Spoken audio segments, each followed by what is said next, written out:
안녕하세요. 다산에듀 교수 이창선입니다. 자, 이번 시간에는 23년 사회 필기 기출문제풀이를 같이 하도록 하겠습니다. 자, 그럼 이번 회차에는 어떠한 문제들이 출제가 되었는지 첫 번째 과목인 소방 원론부터 풀어보도록 하겠습니다. 자, 문제 1번.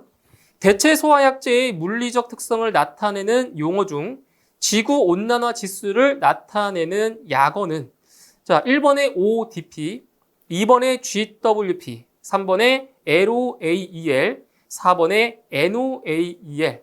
자, 보기 중에서 지구온난화 지수를 나타내주는 건 뭐예요? 바로 글로벌 워밍 포텐셜의 약자인 바로 GWP가 지구온난화 지수를 나타내주는 약어가 되겠죠.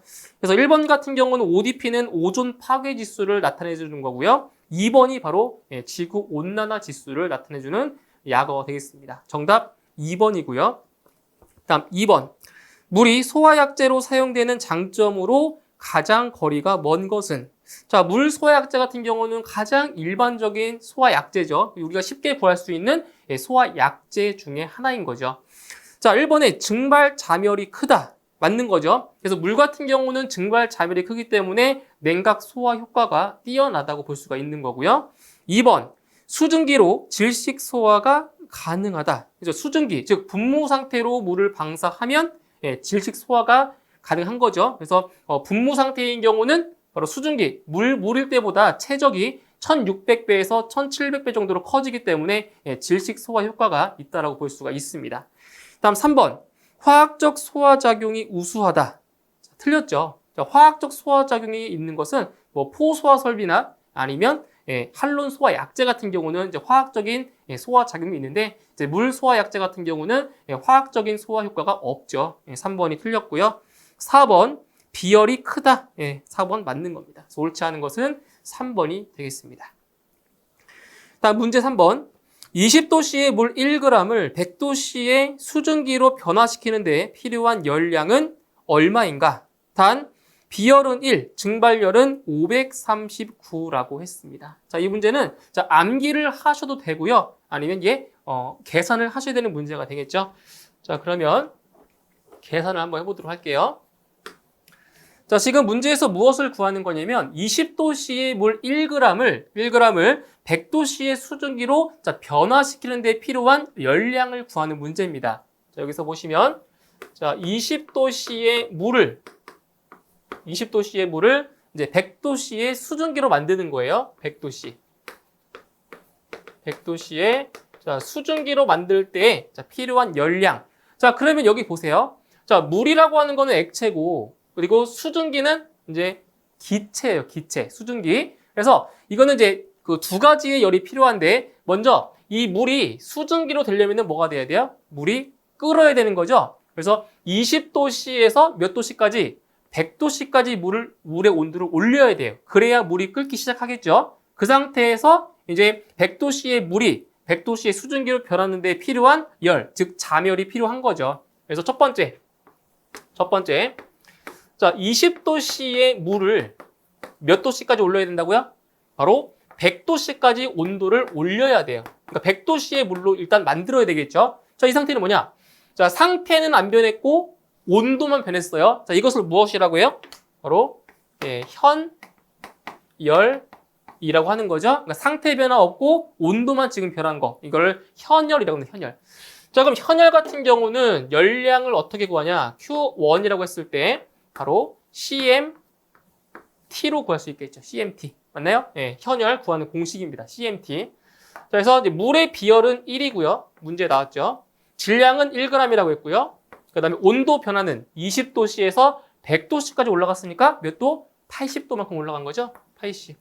그래서 80 칼로리가 필요한 겁니다. 그래서 20도씨의 물 1g을 100도씨의 물로 변하는데 필요한 열량은 일단 80 칼로리가 필요한 거고요. 자, 그 다음 두 번째. 자, 이제 물이 100도씨까지 올라갔어요, 온도가. 그러면 100도씨의 물을 100도씨의 수증기로 만들어야 돼요. 수증기로. 자, 상태 변했죠? 상태는 변했고 온도가 안 변한 거잖아요. 이걸 뭐라고요? 이것을 잠열이라고 하죠. 잠열. 자멸. 그래서 이걸 Q2라고 놨을 때, 자, Q2는 RM입니다. RM. RM. 그래서 R이라고 하는 거는 이제 증발 잠열, 기화열이라고 하죠. 기화열이 얼마래요? 539라고 했죠. g당 539칼로리. 여기에다가, 자, M은 질량입니다. 몇 그램? 1g. 그래서 539칼로리가 자, 필요한 거죠. 자, 따라서 20도씨의 물 1g을 자, 100도씨의 수증기로 만드는 데 필요한 열량은 자, Q1과 요 Q2를 뭐 해주면 돼요? 더해주면 되는 거죠. 그래서 8C 플러스 539를 해서 얼마 나온다? 619칼로리가 필요한 겁니다. 그래서 정답은 2번이 정답이 되겠습니다. 자, 다음 문제 4번. 자, 같은 부피를 갖는 기준 물질과의 질량비를 무엇이라고 하는가? 자, 이건 용어를 물어본 겁니다. 자, 같은 부피를 갖는 기준 물질과의 질량비. 이걸 뭐라고 해요? 바로 비중이라고 하는 거죠. 비중. 그래서 자, 이 비중이라고 하는 건 뭐냐? 물질의 고유 특성으로서 자, 기준이 되는 물질의 자, 밀도에 대한 상대적인 비를 자, 비중이라고 합니다. 비중. 자, 그래서 이게 어떻게 된 거냐면 자, 밀도라고 하는 거는 밀도는 부피분의 질량이죠. 부피분의 질량이에요. 자, 같은 부피인 상태에서 뭐다? 질량의 비다. 그럼 결국 뭐가 되는 거예요? 바로 밀도의 비가 되는 거죠. 비중. 같은 부피에 대해서 질량의 비가 결국 밀도의 비가 되겠죠. 같은 부피니까. 그래서 일반적으로 자, 액체 같은 경우에는 일기압 상태에서 자, 4도씨의 물을 자, 기준으로 이제 비중을 재는 거고요. 그리고 기체 같은 경우는 20도씨의 공기를 기준으로 비중을 재고 있는 겁니다. 그래서 문제에서 같은 부피를 갖는 기준 물질과의 질량비, 같은 부피를 갖는 기준 물질과의 질량비다. 이게 뭐다? 비중이라고 하는 겁니다. 정답 3번이고요. 다음 5번. 다음 중 할로겐족 원소로만 나열된 것은 자, 할로겐족 원소입니다. 할로겐족. 자, 할로겐족 원소 같은 경우는 이제 할론소화 약제에 사용되는 그러한 원소들로 볼 수 있겠죠. 그래서 자, 뭐가 있냐면 염소, 그리고 불소, 그 다음에 요오드가 있고요. 그 다음 브롬. 이렇게 해서 염소, 불소, 그 다음 요오드, 브롬 이런 것들이 할로겐족 원소가 되는 거죠. 그래서 보기 보시면 2번이 정답이 되겠습니다. 다음 문제 6번. 인화점이 가장 낮은 것은 자, 인화점이라고 하는 건 뭐냐? 점화원, 즉 불꽃에 의해서 자, 착화되기 시작하는 최저 온도를 인화점이라고 하죠. 자, 보기 있는 물질 중에서 인화점이 가장 낮은 것을 찾는 겁니다. 자, 1번 경유 같은 경우는 50에서 70도씨 정도 되고요. 자, 2번에 메틸 알코올은 11도씨, 그리고 3번에 이황화탄소는 영하 30도입니다. 영하 30도. 그리고 4번에 등유는 43에서 72도씨 정도 되죠. 그래서 보기 중에서 인화점이 가장 낮은 것은 3번의 이황화탄소라고 볼 수 있겠습니다. 정답 3번. 다음 문제 7번. 다음 중 폭발을 일으킬 위험이 가장 낮은 물질은 어느 것인가? 자, 폭발을 일으킬 위험이 가장 낮은 것. 자, 이거는 결국 뭐냐? 분진 폭발을 일으키지 않는 물질을 물어본 거예요. 자, 1번의 수소가스, 2번 마그네슘분, 3번 밀가루, 4번 시멘트가루. 자, 보기 중에서 분진 폭발을 일으키지 않는 물질이 하나 있죠. 바로 4번의 시멘트 가루가 되겠습니다. 그래서 시멘트 가루는 폭발을 일으킬 위험성이 가장 낮다라고 볼 수가 있는 거죠. 정답 4번이고요. 다음 문제 8번. 질식 소화 방법과 가장 거리가 먼 것은 자, 소화 방법 중에서 그 질식 소화라고 하는 거는 연소의 3요소 중에서 바로 산소를 차단하여 소화하는 방법인 거죠. 그래서 보기를 보시면 1번 건조 모래로 가연물을 덮는 방법. 자, 산소 차단하는 거 맞죠? 2번 불활성 기체를 가연물에 방출하는 방법. 이것도 질식 소화 해당이 되고요. 3번 가연성 기체의 농도를 높게 하는 방법. 자, 가연성 기체의 농도를 높인다? 이것은 오히려 연소를 더 크게 하는 거죠. 소화하는 방법이 아니라 연소를 더 확대시키는 방법인 거예요. 그래서 3번이 질식 소화와 관련이 없는 거고요. 4번 불연성 포소화 약제로 가연물을 덮는 방법. 이게 덮는다. 덮는 것 자체가 산소를 차단시켜주는 거기 때문에 질식소화에 해당이 되는 겁니다. 정답 3번이 정답이 되겠습니다. 문제 9번. 건축물 내부 화재 시 연기의 평균 수평 이동 속도는 약 몇 미터 퍼 세크인가? 자, 여기 한번 정리를 해볼게요. 자, 연기의 이동 속도예요. 자, 연기의 이동 속도는 한 3가지 정도를 좀 알고 계시면 되는데, 자, 첫 번째로 수평 방향. 자, 연기가 수평으로 이동할 때, 자, 수평으로 이동할 때는 자, 연기의 이동 속도가 0.5에서 1m/s 정도가 돼요. 이렇게 수평으로 이동할 때. 자, 두 번째, 연기가 수직으로 이동할 때. 수직으로 이동할 때는 좀 더 빨라요. 왜냐면 그 굴뚝 효과 때문에 수평으로 이동할 때보다 수직으로 이동할 때가 더 빠릅니다. 아시겠죠? 연돌 효과 때문에. 그래서 2에서 3이죠. 2에서 3에서 5가 아니라 3에서 5는 이제 계단이고요. 2에서 3이 정도 되겠죠. 2에서 3m/s 정도가 되고요. 그리고 세 번째로 자, 수직 방향이긴 한데 계단실. 자, 계단실이에요. 계단실. 계단실인 경우에 수직. 그러니까 계단실 같은 경우는 어때요? 장소가 협소하죠. 협소하기 때문에 일반적인 수직 방향보다 어떻게 했어요?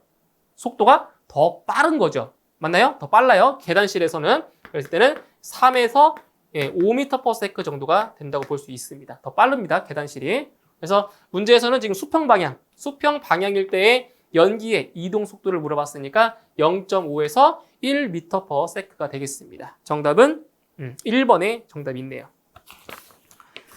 다음 문제 10번. 다음 불꽃의 색상 중 가장 온도가 높은 것은? 자, 보세요.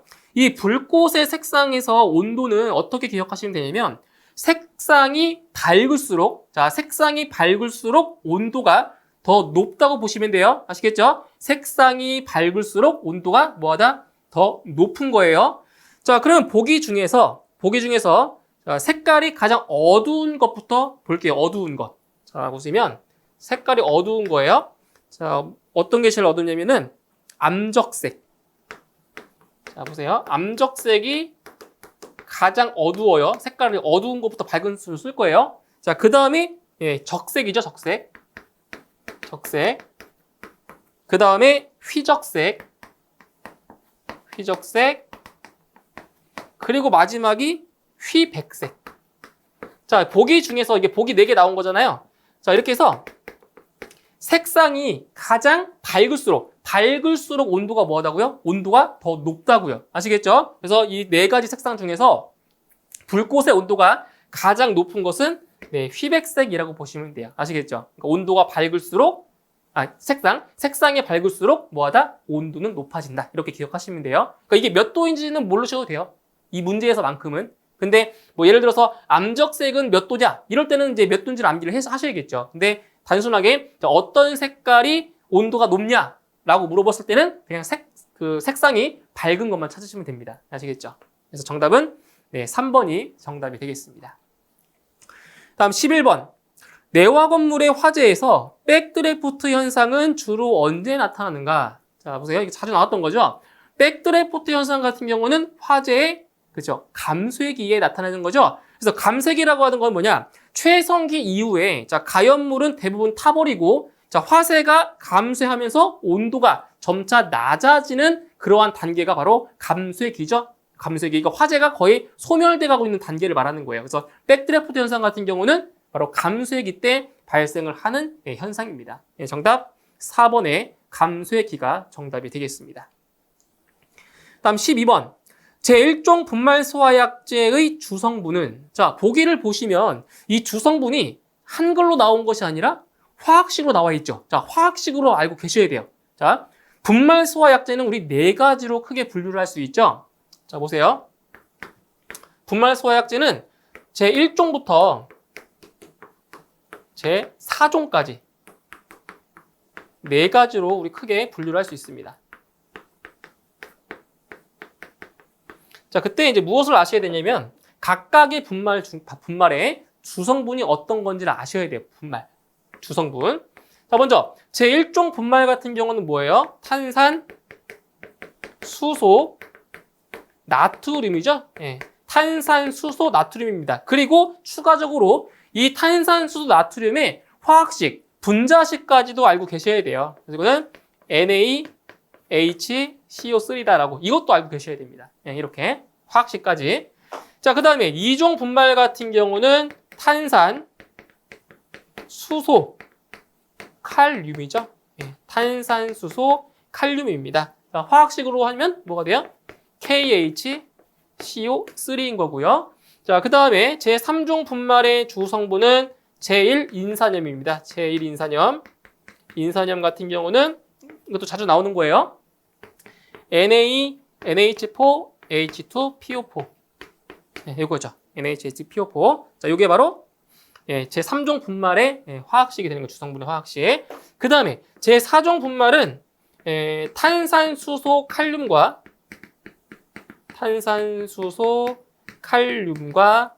요소의 화합물이죠. 요소의 화합물. 그럼 여기는 화학식이 어떻게 되겠어요? 탄산수소 칼륨은 여기 있죠, 여기. 그래서 이거는 KHCO3에다가 요소 NH2의 CO 이겁니다. 이게 바로 제4종 분말의 주 성분이 되는 거죠. 자, 근데 문제에서 무엇을 물어봤냐면 제1종 분말 소화약제의 주 성분을 물어봤죠. 그렇기 때문에 정답은 바로 1종이니까 여기 있죠. NaHCO3가 정답이 되겠습니다. 정답은 4번이 정답이 되겠고요. 다음 13번. 수소의 공기 중 폭발 한계는 약 몇 볼륨 %인가? 자, 폭발 한계, 연소 한계를 물어본 겁니다. 수소의.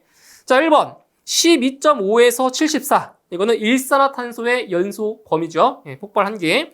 2번 4에서 75. 이게 바로 수소의 폭발 한계, 폭발 범위라고 볼 수 있는 거죠. 정답 2번이고요. 3번에 3에서 12.4는 에탄이고요. 그리고 4번에 2.5에서 81은 아세틸렌의 폭발 범위, 즉 폭발 한계가 되겠습니다. 정답은 2번이 정답이 되겠네요. 다음 14번. 할로겐 화합물 소화 약제인 HCFC124의 화학식을 또 물어봤습니다. 자, 1번에 CHF3는 HFC23의 화학식이고요. 2번 CF3CHF, 2번 같은 경우는 바로 HFC272A의 화학식이에요. 다음 3번 CHClF, 이게 바로 HCFC124의 화학식이 되겠습니다. 자, 정답은 3번이고요. 그 다음 4번에 C4H10, 이건 뭐예요? 바로 부탄의 화학식이죠. 그래서 HCFC124의 화학식으로 옳은 것은 3번이라고 볼 수 있겠습니다. 정답 3번. 다음 문제 15번. 자, 부피비로 질소가 65%, 수소가 15%, 이산화탄소가 20%로 혼합된 전압이 760mHg인 기체가 있다.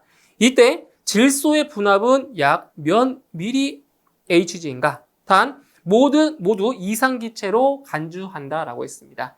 자, 지금 이 문제는 뭐냐? 질소의 분압을 물어봤죠? 바로 달톤의 법칙, 혼합기체의 법칙을 이용해서 구할 수가 있는데 아주 간단하게 계산할 수가 있습니다. 자, 보세요.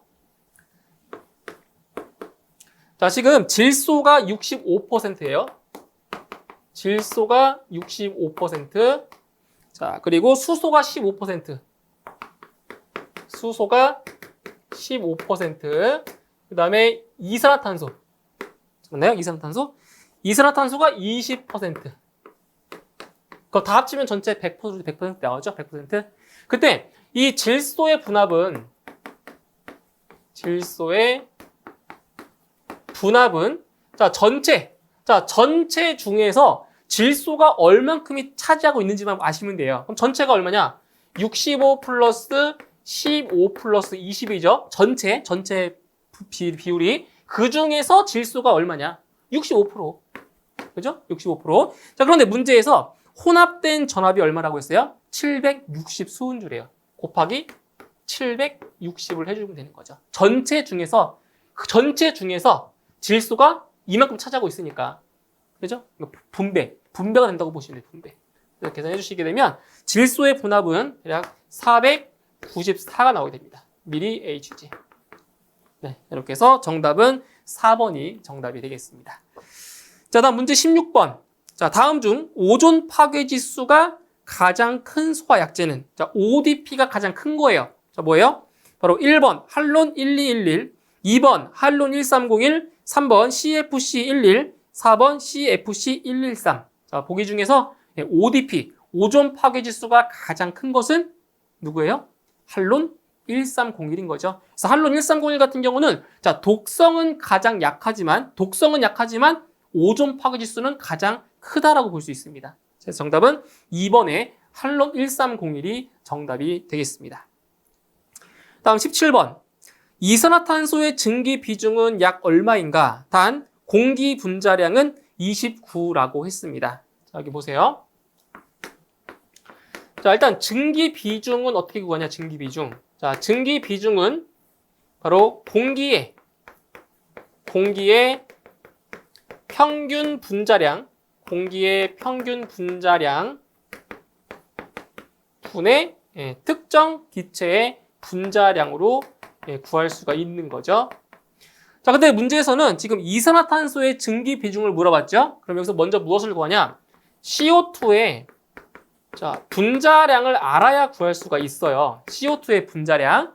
자, C. 탄소는 원자량이 얼마예요? 12인 거죠? 그리고 산소의 원자량은 16이죠. 근데 지금 두 개 있으니까 16 곱하기 2가 됩니다. 그래서 CO2, 이산화탄소의 분자량은 얼마다? 44가 되는 걸 알 수 있는 거죠. 자, 따라서 자, 증기 비중은 자, 지금 공기의 평균 분자량이 29라고 했죠, 문제에서. 29분의 44를 해주면 됩니다. 그럼 대략적으로 5.12 맞나요? 1.52 겠죠? 5.12가 아니라 1.52 정도 됩니다. 1.52 이렇게 해서 CO2의 증기 비중은 1.52라고 볼 수가 있는 거죠. 그래서 공기보다 더 뭐한 거예요? 무거운 겁니다. 이산화탄소가. 그래서 정답은 2번이 정답이 되겠습니다. 다음 18번. 눈, 코, 폐 등의 매우 자극성이 큰 가연성 가스로서 냉매로 사용되는 물질은 자, 1번 암모니아, 2번 이황화탄소, 3번 아황산가스, 4번 황화수소. 자, 보기 중에서 자, 자극성이 큰 가연성 가스로 냉매. 자, 냉매로 사용하고 있는 거 뭐예요? 바로 1번의 암모니아 가스가 정답이 되는 거죠. 정답 1번 암모니아가 정답이 되겠습니다. 다음 19번. 폭발에 대한 설명으로 틀린 것은 자, 보기 중에서 잘못된 것을 고르시는 문제예요. 1번. 자, 보일러 폭발은 화학적 폭발이라 할 수 없다. 맞는 거죠. 보일러 폭발은 화학적 폭발이 아니고 기계적 폭발이라고 볼 수 있어요. 자, 1번 맞는 거고요. 2번. 분무 폭발은 기상 폭발에 속하지 않는다. 이게 틀렸죠. 자, 분무 폭발은 어디에 포함돼요? 기상 폭발에 포함이 됩니다. 그래서 2번이 틀렸고요. 3번. 수증기 폭발은 기상 폭발에 속하지 않는다. 맞죠? 그러니까 수증기 폭발은 응상 폭발에 해당이 되는 거예요. 자, 3번 맞고요. 4번. 화학류 폭발은 화학적 폭발이라 할 수 있다. 맞는 거죠? 그래서 화학류 폭발 같은 경우는 고체 폭발로 바로 화학적 폭발에 해당이 되는 겁니다. 그래서 옳지 않은 것은 2번이 되겠습니다. 정답 2번. 다음 문제 20번. 피난 대책의 일반적 원칙으로 틀린 것은 1번. 두 방향의 피난 통로를 확보한다. 어때요? 맞는 거죠? 두 방향, 한 방향이 아니고요. 두 방향의 피난 통로를 확보를 해야 되고요. 2번. 피난 경로는 간단 명료하게 한다. 복잡한 것보다 간단하게 돼야 피난할 수가 있겠죠. 다음 3번. 피난 설비는 고정 설비를 위주로 설치한다. 그러니까 이동식 설비보다는 고정식 설비 위주로 설치를 해야 되겠죠. 그래서 어디에 피난 설비가 있는지 알아야 되기 때문에 이동식이 아닌 고정식 설비로 설치를 합니다. 맞고요. 4번. 원시적인 방법보다는 전자 설비를 이용한다.